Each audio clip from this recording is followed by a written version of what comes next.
J'avais passé la journée avec mes filles. Après un signe de la main, elle avait pris le volant et s'en était allée.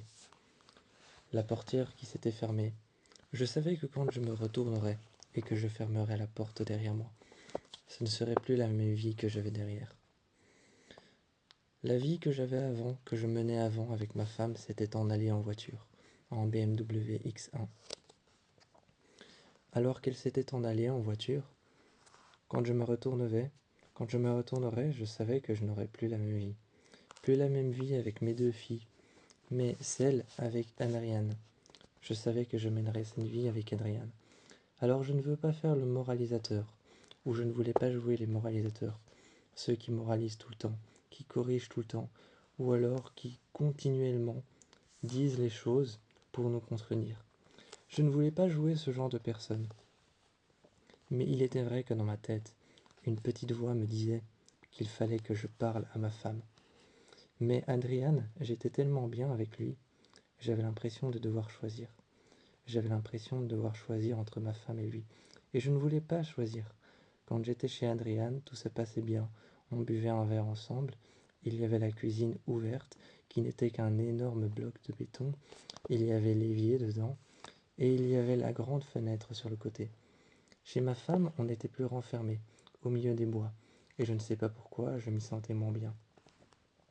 Il fallait, il fallait un jour que je lui dise, maintenant qu'elle connaissait Maintenant qu'elle connaissait Adrien, il fallait que je lui dise un jour: je préfère être avec lui. Mais il fallait que je trouve un compromis. Et ce compromis, on l'avait trouvé. On l'avait trouvé.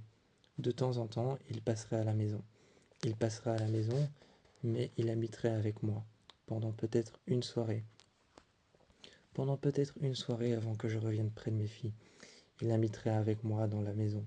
La maison d'amis, là où il y a une chambre d'amis, un mini frigo, une mini salle de bain et un petit toit dans lequel on peut habiter. Un petit toit dans lequel on peut habiter, une deuxième chambre. Eh bien, j'habiterai avec lui dans cette maison. Ensuite, je retournerai tard le soir voir mes filles, les bercer, les border. Comme ça, je vivrai deux vies en même temps. Comme ça, je pourrais vivre deux vies en même temps. Et puis, je pouvais parler à ma femme et lui dire: je n'apprécie pas vraiment ta compagnie. Je ne lui ai jamais réellement dit ça en face, même si au fond de moi, il y a un homme qui crève d'envie de lui dire ça. Je n'apprécie pas vraiment ta compagnie. Je n'apprécie pas vraiment l'endroit dans lequel on se trouve. C'était une situation extrêmement ambiguë. Pour moi et pour elle, c'est peut-être même pratiquement comme si je la rejetais de ma vie. Je ne savais pas comment dire les choses, je ne savais pas comment faire. Je regardais autour de moi. Je ne me sentais pas comme dans une prison, mais plus comme dans une prison mentale. Plus comme dans une prison mentale, l'impression de ne pas savoir quoi dire, l'impression d'oublier tout ce que j'avais dit, tout ce que je voulais lui dire, dès que je franchissais la porte. Je me, je me, je me mettais accroupi juste devant mes filles, je les prenais dans mes bras, et je levais les yeux vers ma femme. Elle me regardait, ses longs cheveux, ses longs cheveux blonds qui passaient sur sa poitrine et dans son dos. Ensuite, elle se tournait et elle allait dans le salon. Et je n'avais encore rien dit, alors qu'elle m'avait tourné le dos. Puis je suis allé lui parler. Je lui ai demandé comment ça va. Elle m'a regardé et elle m'a dit: c'est bon, t'as pas besoin de faire semblant. Je lui ai dit que je ne faisais pas semblant, un genou à terre, et puis un genou à terre, une main à terre, et puis je me suis assis à côté d'elle. Je lui ai dit: tu veux que ce soir je borde les filles, je ferme leur porte de chambre, elles vont dormir, et ce soir, je t'invite au restaurant. Je ne l'avais pas invité au restaurant. Ce n'était qu'un prétexte. J'avais demandé à Adriane de sortir, de partir. J'avais demandé à Adriane de sortir avec des amis. Il était sorti, il était à une fête avec des amis. Il y avait des tonneaux, il y avait des tonneaux qui brûlaient.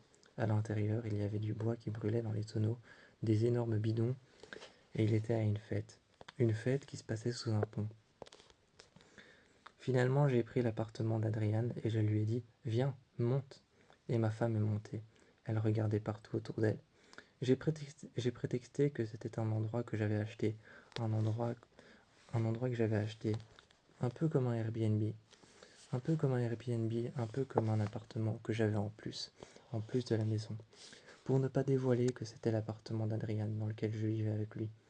Alors j'ai prétexté ça. C'est une deuxième maison dans laquelle j'habite. Elle m'a regardé et elle m'a dit « Et quand est-ce que tu viens ici ?» Je lui ai dit « De temps en temps », haussant les épaules. En ouvrant la porte, je lui ai dit « Je te sers quelque chose ?» J'ai glissé un verre et elle l'a saisi. Je l'ai servi et je lui ai dit « Tiens, il me reste une bouteille de vin » en ouvrant le frigo. Et on a passé une soirée ici, ensemble. Ensuite, nous sommes retournés. J'ai ouvert la porte. Ensuite, nous sommes retournés vers minuit, 1h du matin. On a garé la voiture sous le vieux chêne. Sous le vieux chêne et sous le vieil arbre, on a garé la voiture. On est sorti, j'ai ouvert la portière et j'ai été voir les filles.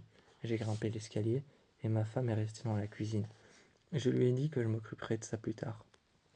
La voyant essayer de nettoyer la vaisselle et de nettoyer la vaisselle et de nettoyer la table, je lui ai dit que je m'en occuperais plus tard.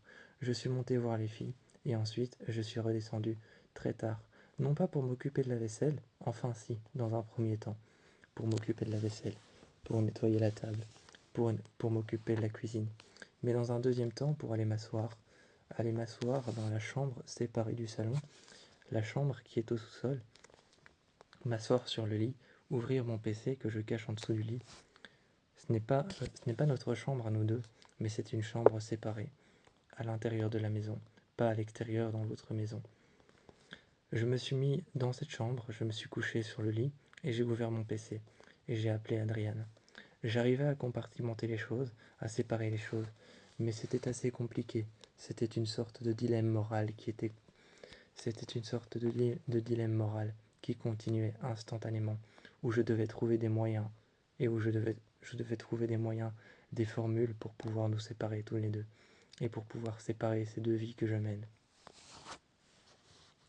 Sinon, tout allait bien d'un côté, comme tout allait bien de l'autre, mais je préférais être avec Adrien.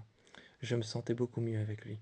Son appartement était beaucoup plus calme, beaucoup plus réservé, beaucoup plus intime, donc je pouvais passer du temps avec lui, plutôt qu'une maison grande ouverte, au milieu des bois, où là j'étais avec ma femme, avec mes deux filles, et où il y avait des choses à faire. Adrien, avec lui, je n'avais rien à faire, juste vivre, me sentir près de lui, et passer la soirée avec lui, et la journée. Avec ma femme, j'avais j'avais des choses à faire. Je devais m'occuper de mes filles, je devais m'occuper d'elles, je devais divertir mes filles, je devais de temps en temps les laisser un peu seules, les laisser jouer, mais toujours garder un œil sur elles. J'avais des responsabilités. Avec Adriane, aucune. Je pouvais vivre tel que j'avais envie de vivre, faire ce que j'avais envie de faire, à n'importe quelle heure. Non pas que je voulais me sentir libre, je l'étais déjà avec ma femme, mais avec Adriane, je l'étais beaucoup plus. Mais je réussissais malgré tout à séparer mes deux vies.